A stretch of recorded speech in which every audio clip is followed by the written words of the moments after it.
بسم اللہ الرحمن الرحیم۔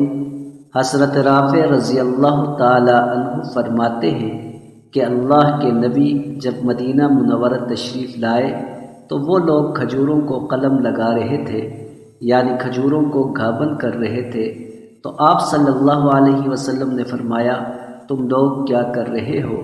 انہوں نے کہا ہم لوگ اسی طرح کرتے چلے آئے ہیں۔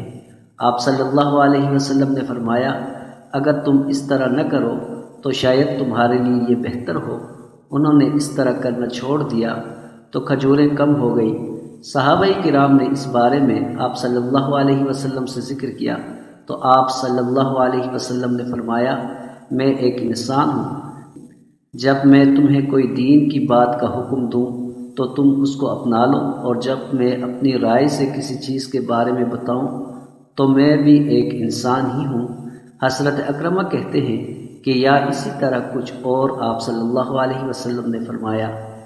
حضرت ابو ہریرہ رضی اللہ تعالی عنہ سے روایت ہے کہ رسول اللہ صلی اللہ علیہ وسلم نے ارشاد فرمایا قسم ہے اس ذات کی جس کے قبضے میں محمد کی جان ہے، تم پر ایک دن آئے گا کہ تم لوگ مجھے دیکھ نہیں سکو گے، اور تمہارے لیے مجھے دیکھنا تمہیں اہل و عیال اور مال و دولت سے زیادہ پسندیدہ ہوگا۔